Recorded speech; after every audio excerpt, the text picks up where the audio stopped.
Okay, well, I didn't think I was ever going to do this. I joked about it multiple times with Rob, but I'm going to drive this ridiculous car for, about 5 minutes. But 5 minutes, I'll take 5 minutes. How you guys doing today? So Rob is still moving. He's still got all of his junk moving out of this house. I was helping move his stuff. We have a whole bunch of crap in this Benz. Like, it is packed.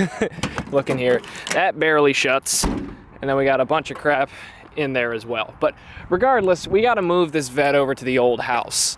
And Rob is busy doing stuff, and I've wanted to drive this thing for a while. I've talked about it. It's never actually materialized. But for about the 5 minutes we need to drive it to the other house, I'm going to drive it.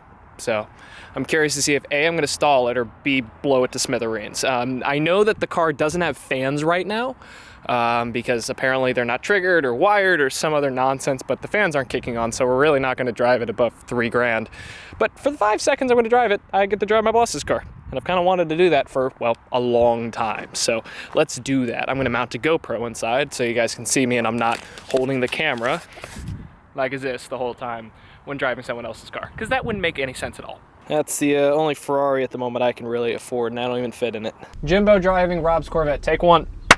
All right, so it is a trick getting in this car, but I've gotten in enough of it. Oh, geez. I've gotten in it enough times to know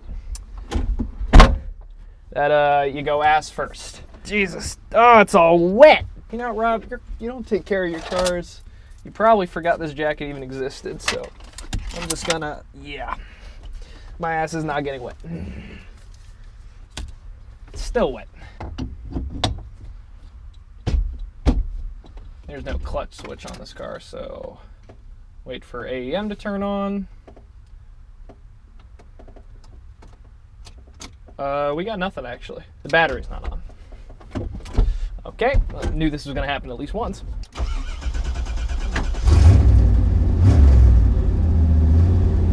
Starts. Let's see how fast.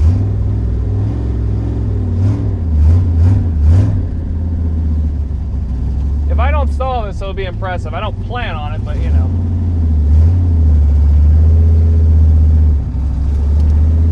Cool. It's actually a really light clutch. I thought it was going to be a lot harder than this. AEM everywhere. These gauges don't work. Half of the shit's not connected in this car. And the roll cage blocks half of the windshield. But it's cool. I mean, I'm not gonna lie, I had thoughts about doing this ever since I started working for Rob. It was something I had in the back of my head I wanted to do. And although we're not doing a pull in it or anything, maybe I'll do that sometime in the future. It's cool to drive it, so I'm not gonna pretend like it's not. And for the half a mile I'm going in this car, I'm not gonna put my giant, seatbelt on. I don't think that's gonna be too much of an issue. And I hope that fire extinguisher doesn't blow up. Did the car just die? The car died. Come on. Good job. I have a much stiffer clutch than Rob. This is very light. Like, you could drive this every day and have absolutely no issues.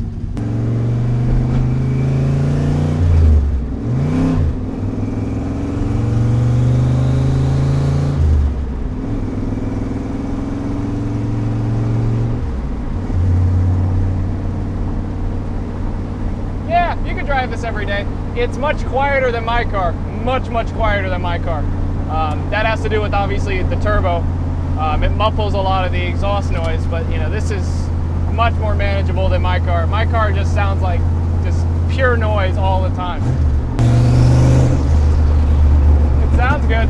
Yeah, Rob should drive my car. My car is much harder to drive on a daily than this. I really like this shift knob, and I know that this is the factory one. I kind of want to put this one back in my car. Do the turn signals work at all? I don't think so.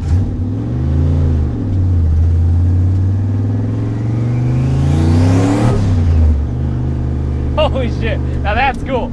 I wish my car did that. I didn't even get into boost at all. I just hit the gas just a little bit, but just that makes me want to put a turbo on my car. I mean, I can't afford it. I mean, putting a turbo on my C5 costs at least $5,000. It's easier just to buy a car with a turbo on it already and just sell my car. But that was cool. For the few seconds, that I was in boost, that was kind of cool. I forgot, does this car have two-step? That is a cop right in front of me. Oh my god. You know, that's entertaining. That is just so entertaining, that whoosh. But that's a boosted car. That's why people get it, you know, that's why people like turbo cars. This is very easy to, you know, very, very easy to downshift a rev match. It's a very light clutch. Like, I'm kind of upset at how heavy my clutch is. It's kind of unnecessarily heavy. If this car makes like 600-ish horsepower, then I mean, my car should have no problem handling this light of a clutch. Like, this is amazing. Very easy. Well, that was easy. That was fun. For the few seconds I got to drive it, that was cool. So, very nice. It definitely makes me want a boosted car. Can't afford to build a boosted car. Can't afford to boost my C5 unless I started making some really rash financial decisions. But that was cool. I think that's going to be it for the video. There's nothing really else to say. Maybe I'll cut back to, you know, talking to Rob about it. But this was fun. This was very fun. That cop's not for me, right? Anyway, if I don't cut to Rob now, which if I'm going to cut, let's cut right now. Ugh. I understand why you spent a lot of money on that car. No, you don't. Because you can get that same thing for probably $25,000. There's actually one for sale in Corvette form right now. Boosted, new motor and everything. Guy's asking 20 grand or best offer. No, but that's a good car to buy, assuming that you're going to have to put money into it to get it right. Never buy one of those cars thinking like, oh cool, this is just going to be turnkey. Well, until I blew my diff, my car was basically turnkey. No such thing. Modified cars are never turnkey, whether you build it, whether somebody else builds it. There's always unexpected, especially if you drive it. I mean, if you're just driving it to and from car shows, you'll go longer before you have to fix stuff. But ultimately, the modification process, significant modification of a car or a platform, requires re-engineering of everything. Like, it's just a matter of time before stock components fail. That's just the way it is. When you add more horsepower, you need more fuel. When you add more fuel, you need more brake. Or when you add more horsepower, you need more brakes. When you have that sort of level of performance, you want better handling. I mean, there's just so much that you have to do. You're not leaving any part of the car untouched, and that's what happens. Nobody ever wants to do it all in one shot. That's what the Hennessy's and the Lingenfelters do. They sell a turnkey kit, essentially. And even then, they don't do everything, because some people say, you know what, I don't really need that portion of it. And then when you get to the performance level where you need a roll cage and this and that, it's a never-ending cycle if you're trying to do things and do it right. And if you're on a limited budget, which I was building that car, you're doing things like, all right, I'll do this, and that'll be good. And then eventually you're going to surpass that. Like, I didn't put anything in to prep for a E85 fuel system. So I'm gonna have to redo the whole fuel system for 85. There's a lot of stuff that happens along the way. 15 years later, 18 years later, I'm still modifying the car. So that's how you spend a lot of money. But now, if you were gonna make a clone of my car, you know exactly what to do. You're like, all right, I say you did all the R&D, you upgraded everything. Now I know what I have to spend money on, and maybe it's a little bit more than that with the build trans and the differentials and the roll cages. So you may have to spend $30,000, $40,000 on top of a stock car, but you then have something that can compete with modified C7 Z06s, which are now 18 years newer.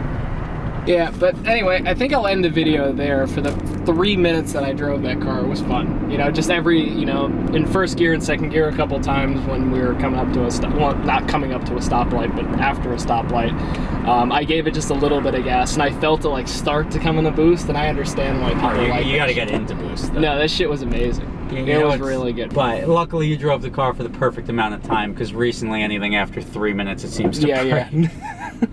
Yeah, no, but it was good. No, I enjoyed I'm kidding. it. For the few minutes I drove it, it was fun. Now, let me ask you this before we get lunch, because that's where we are now. Say I did sell my C5 and I wanted to get like a turbo car, and you bought a turbo car like that. Now, of course, that would be the smarter play, because you're getting the modification package. You'd have to spend 10 grand. And of course, you're gonna have to spend money if it breaks, because it will, because it's a modified car. But that would be the smart play. Like, I bought a heads and cam car because instead of putting heads and cam on it. That was you're best off buying a pre-modified car and then fixing what breaks versus doing the whole thing over, because things will break anyway, no matter what you put on it. Yeah. But getting a pre-modified car saves you a lot of money, because somebody else already dumped a lot of money into it. Yeah.